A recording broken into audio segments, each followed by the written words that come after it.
and this is From the Black Pool of Genius. My mic sounds nice. Check one.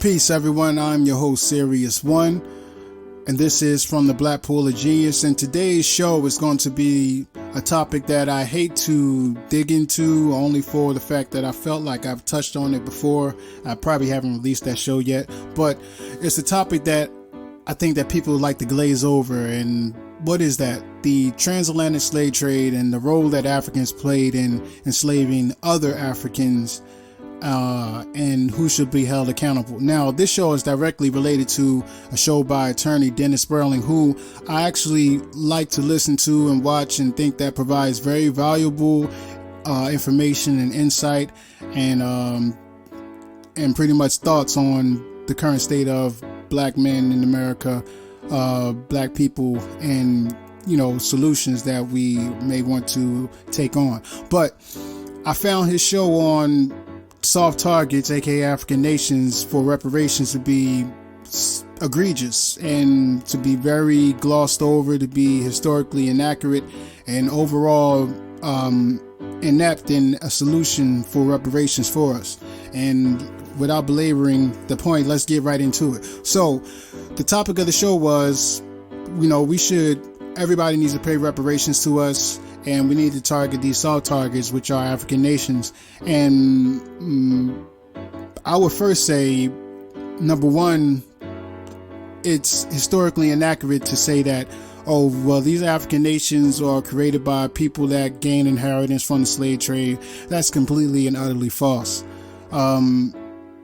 If we look at the history and study the history, many of the empires and the nation states that were formulated and dominated during the slave trade, and there are primarily five, but there were some smaller ones, but primarily five, none of them are in existence anymore. They were all destroyed by colonization, and many of the all of the countries that are formulated, the borders were created, or old outlines of Eurasian colonialists and companies.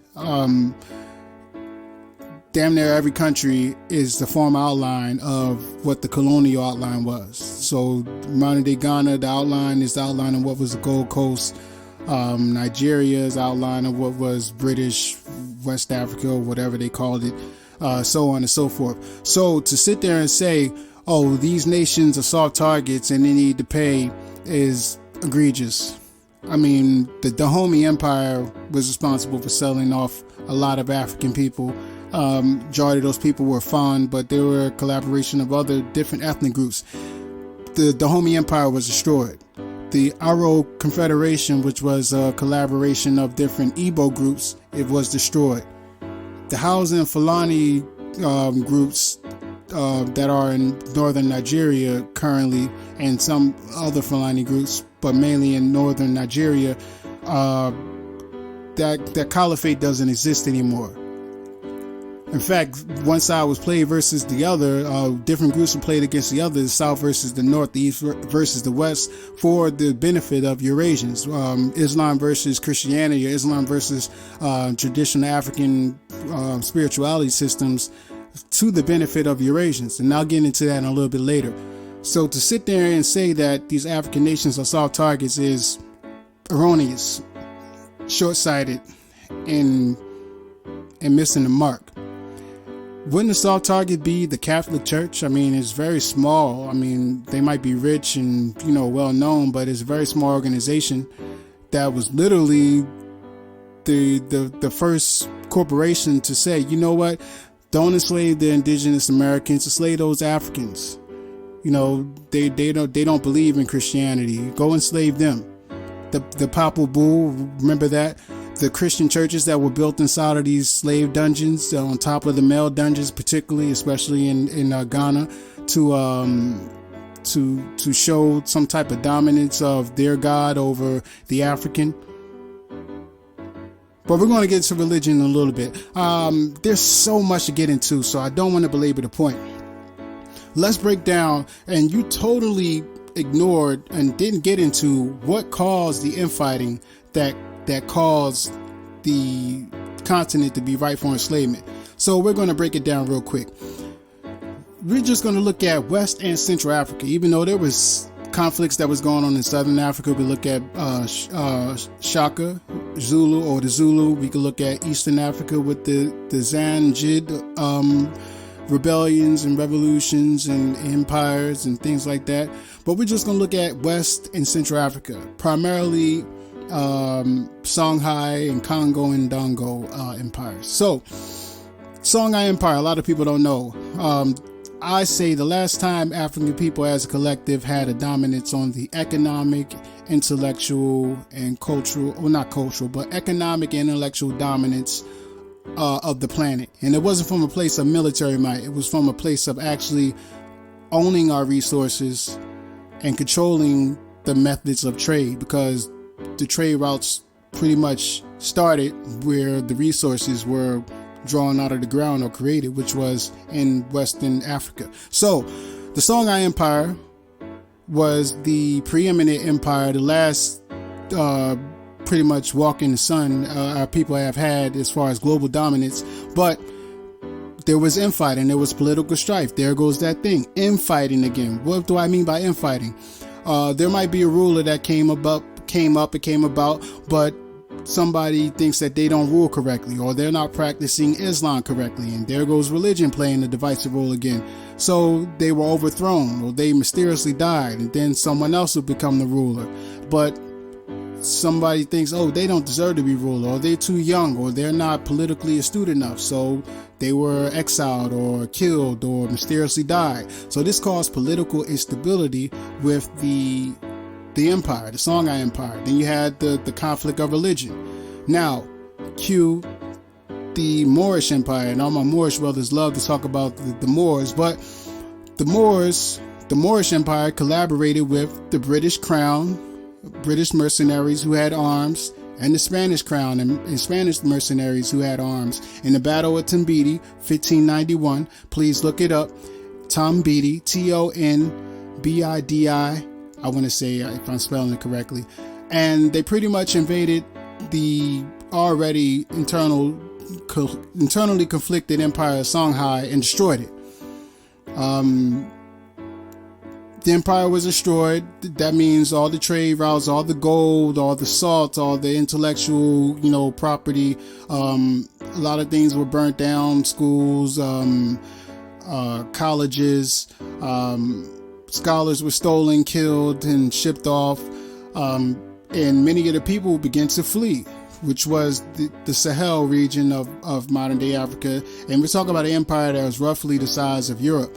Many of these people began to flee towards the coast. Now, prior to the destruction of the Songhai Empire, we're talking about an empire that had its own rules and regulations and was in rulership and conflict with people outside of it. So these people had conflict with people towards the coastal regions of Africa. It wasn't like it was friendly. They were considered vassal states, or they were considered outsiders. So they were chosen for enslavement sometimes. They were chosen to be subjugated. There were taxes imposed on them. So when this empire was destroyed, those people never forgot what happened. So there was infighting and conflicts, and then there were smaller states created. So you had the not Futa-Jalon state, but you had the smaller Fulani states that were created. You had the Masi states that were created. You have the different Wolof states that were created, the different Mende states that were created, so on and so forth. The Asante state that was created. And you can just go down the line, these different smaller nation states that were created. And it's just in West Africa alone from 1591 on, these different smaller nation states that were created, and they began fighting each other because there was a power vacuum. And they began trading with people towards the coast. Now, Eurasians were already along the coast in around the mid 1400s, especially the Portuguese and the Spanish. But originally they wanted gold because this was the gold center of the world. I mean, modern day Ghana still transports or creates the most gold out of any country in the world. And prior to that was Southern Africa. So still on the African continent, the most gold is found and shipped till this day, to quote Deontay Wilder. But they wanted gold originally, so these forts were set up along the coast, and as you quoted, you actually misquoted. There's 75 forts officially along the so-called what was previously named the Gold Coast. Now it's called Ghana. The people renamed it Ghana, but there were 75 forts. Many of them were originally for gold, but then they began stealing and transporting people. So the Portuguese set up the first fort and slave dungeon, and then came the Dutch, and then came the French and the Spanish and the English, who actually organized and established like a very structured and factory manner for the slave trade to operate. There's even a quote I seen by John Henry Hawkins, who was told to target the Mende people, or he told slave raiders to target the Mende people. Why? Because they were known not only for their intelligence, but for their strong fighting, for their cultural astuteness. So all the stuff that we were told, about us being backwards and in jungles is actually fraud and fraudulent and phony. And the Mende people were primarily Muslim, and that ties into my next point.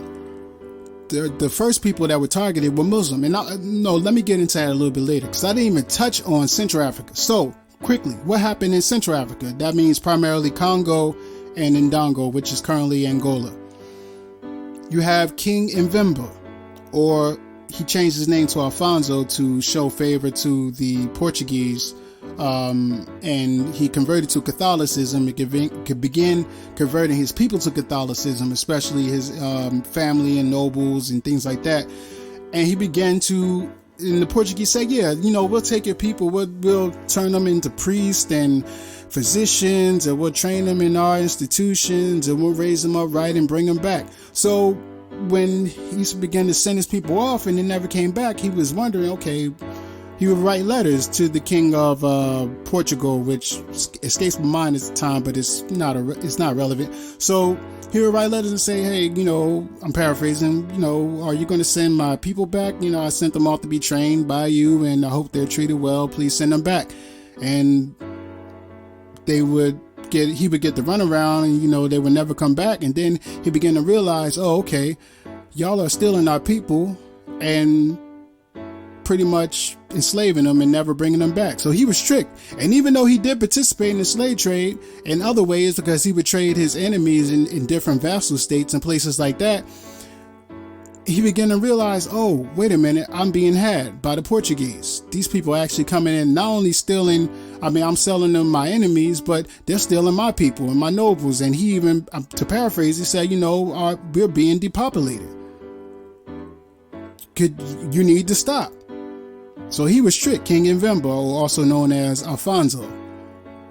But he converted to Catholicism, and in my opinion, in my observation, the conversion of the Congo Kingdom into Catholicism was their downfall. And you can look at the writings of the European, Eurasian explorers, since a lot of people like to use their writings as, the gospel, and they'll be quoted as saying, these kingdoms were well organized, tree-lined streets, and storied houses, and architectural design that was, just, completely modern compared to what was happening in Europe. And then we could look at Queen Nzinga of the Ndongo, which we get Angola from. What happened there? Queen Nzinga, again, here goes the political infighting. She had political infighting in her family where someone wanted to be ruler, but they were deemed, not worthy. So there was assassinations, there was exile, there was people that were pretty much made sterile. She was made sterile so she couldn't have children for fear of, gaining rulership. And this was political infighting and strife. She eventually gained rulership, and she converted to Catholicism to appease the Portuguese. But then what happened? She was a ruler of the Ndongo people. I forget the name of her people, but she would enslave the different groups around her that were fighting against her with other groups like the Dutch or the Portuguese. So she would play one side versus the other. Sometimes she would work with the Dutch, sometimes she would work with the Portuguese. But eventually she realized, wait a minute, I'm being had by both sides. And, we're fighting against each other when really we should be collaborating and fighting against them, or if not, at least peaceful amongst ourselves so we can repel the Eurasians from coming in and colonizing and taking the land. But you didn't talk about that at all. And her story is very, her story is pretty much the playbook on what Eurasians did. They would give guns to one side, tell them, hey, go get those people. The other Eurasians would come in, say the Dutch would give guns to another side, the Congo, and say, hey, go get those people. The Portuguese would give guns to the Ndongo and say, hey, go get those other people. And then when we finish slaughtering and selling each other out, they just come and claim rulership after we done depleted ourselves. This is what they did over and over and over again in Central Africa and Western Africa, in Southern Africa, even in Eastern Africa. But you didn't talk about that at all. The role religion played. Nobody talks about, it's estimated that 30% of the Africans that were shipped to the United States were Muslim. Prior to enslavement, none of our ancestors were Christian. None of our ancestors were Christian. Christianity was forced on our people. And I forgot to even talk about Christianity was the divisive tool in the Ndongo kingdom with Queen Nzinga, where a lot of people didn't want to convert to Catholicism. So that caused strife and division even within the Ndongo group, where she was fighting against her brother because her brother's like, no, I'm not converted to Catholicism. I don't want to work with these Portuguese people. He knew what they were. And she eventually realized it, but that didn't stop them from fighting until, she realized it later in her life. But this is what they did. They played one side versus the other. But would you charge the Roman Catholic Church? They should be a soft target, right? I don't think so. So religion played a role, and the first Africans that were targeted primarily were Muslim in the Senegambia region, which is currently, the Gambia, what is currently Gambia, by the Portuguese and the Spanish and the French. But what happened? They found them too hard to enslave because they couldn't use religion to enslave them, because many of the Muslims were well versed in Islam. They knew about the Christian ideology, because a lot of Islam comes from Christianity. So it was hard to play that game of, we come with the new God and you need to bow to our God. It was hard to brainwash them like that. So they said, you know what, these people, they know too much.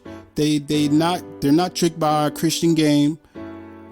They're fighting against us tooth and nail. It's too hard to enslave them. So you know what? We'll play the religion game with them. We'll say, okay, you are people of the book, you Senegambian people, or you Hausa Fulani people. You are Muslim people. You are people with a written text. So you're more civilized than those people that are pagans and use word of mouth and cowrie shells. And not cowrie shells, but use cowrie shells and things like that for divination. Go enslave those pagans.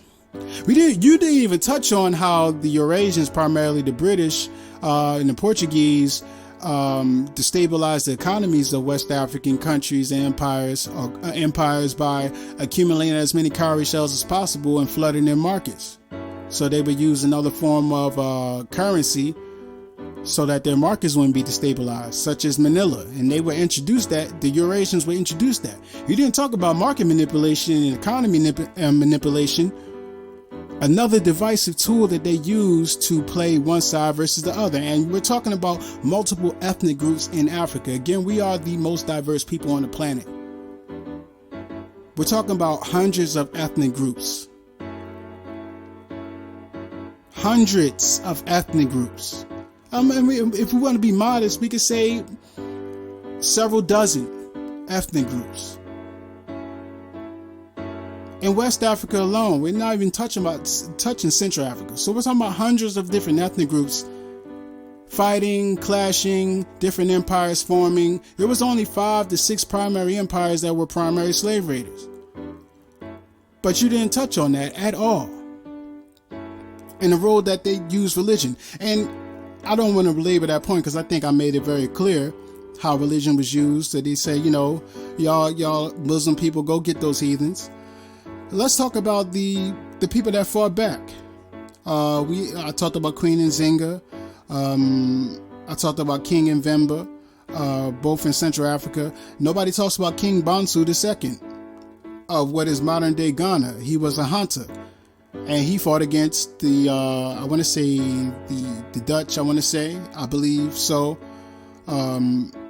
But he was eventually beheaded, and his head was taken and shipped to Europe, and it was only recovered maybe 10 years ago or so, I want to say.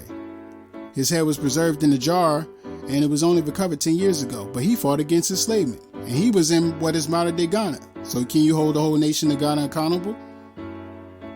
We could talk about King Agada, who was fond of the Dahomey before they became primary slave raiders. And you didn't even touch on the nuance of why the Fon became slave raiders. The Fon originally came from what is Oyo, which is the empire that was ran by the Yoruba. And the Oyo Empire is located in what is modern day Benin and Nigeria. But the Oyo Empire doesn't exist anymore. But what happened? The Oyo were enslaving the Fon. The Fon ran off, created their own empire, and started enslaving the Oyo. And in fact, this is talked about with the book Barracoon, the story of the last human cargo by Zora Neale Hurston, Kojo Lewis, or Oluwale Kosola. He talks about, how he was enslaved by the notorious Fon Amazonian warriors who came and beheaded people in his village and shipped them off to be enslaved, because slavery was an enterprise and people were getting massive money. But it wasn't these current countries that you see now. But he gives an eyewitness account of what he saw, what happened, because he was enslaved and shipped into modern day Alabama, Mobile, Alabama, and created the town of Little Africa. But not to delay the point, King Ansa, you didn't talk about him and his fight against enslavement. I mean, you can't just gloss over, and there was different ethnic groups that wouldn't participate. There was one in particular in Nigeria, and I'm pretty sure I'll bring it up in the video, but there were certain groups that wouldn't sell to Europeans and eventually realized, okay, we're being had, we need to fight against them completely and not participate in this trade. You didn't talk about them at all. So can you hold the current nation of Nigeria responsible when everyone wasn't participating? And again, as I stated before, we come from different ethnic groups that were fighting each other on the continent and participated in the trade. You might have ancestry from Fulani and Hausa in Nigeria, and Yoruba and Igbo in Nigeria, and they were all fighting each other. Shoot, the Igbo groups were fighting within each other, and so were the Yoruba groups, and the Hausa Fulani were fighting each other before they collaborated and became one group. Sokoto Caliphate. So are you going to sit there and say, oh, I charge myself reparations? What if one side of your family was responsible for trading the other side? I talked about that before. Mende were fighting Fulani, we're fighting Wolof, we're fighting Masi, we're fighting Dagomba, we're fighting Balanta, we're fighting Vai, we're fighting Kru, so on and so forth. And finally, to get to solutions, instead of saying, oh, we can hold these nations accountable, in court and charge them reparations because they're soft targets, how about actually going to these nations, making your case and saying, look, grant us as a form of reparations, which actually is in the process in many of these countries and has been working, grant us citizenship, automatic citizenship, land rights, or some type of contract to work on the land and build up the land and have, rights to the land at so that we can pretty much work the land and contribute and build a living for ourselves. But that doesn't sound, that doesn't sound like a good idea. You rather be forceful, say, you sold us. No, let's get the story correct before we go and start pointing fingers, and let's be very strategic and astute in our strategy if we actually want reparations, because I think that the solution I gave will work. But with that, that's all I have to say. What do you think? Give me your thoughts, comments, and solutions, and I will talk to you later. Peace.